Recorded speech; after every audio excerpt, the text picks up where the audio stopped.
In Chapter 3, we focused on a 50,000-foot view of the process for identifying the target market for business development in a general way, based on your personal experience working with rewarding clients and your opportunities to date.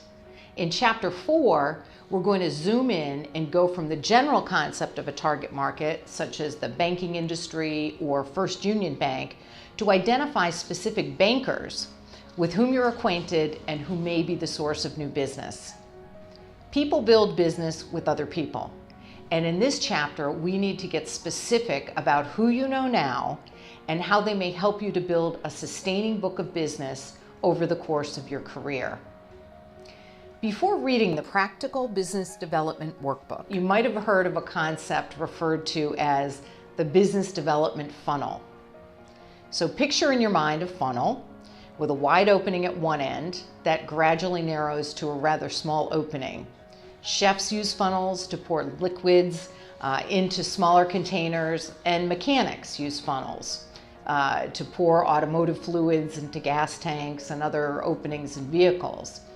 The idea of a business development funnel is to take your entire universe of current business contacts, fellow alumni, former coworkers, existing clients, acquaintances from professional organizations and community activities, and to get them all out on paper.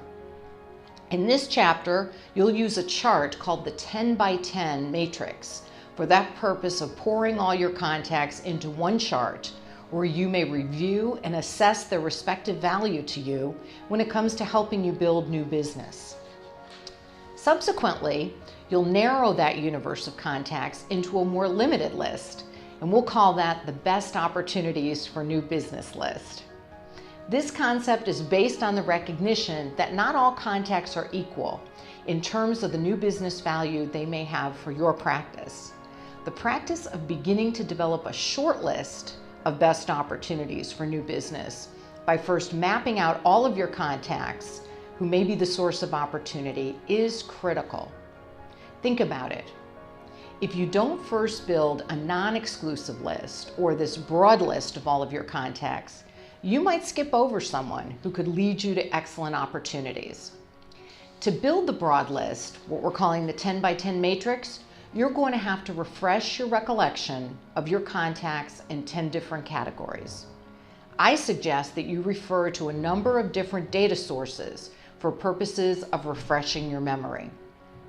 Taking the time now to complete your matrix when you're learning about and beginning to implement the best practices for building business, it's a very important investment of time. At the conclusion of this chapter, you'll have two very valuable and essential business development tools: an A list of best opportunities for building business and a B list representing your broader universe of contacts.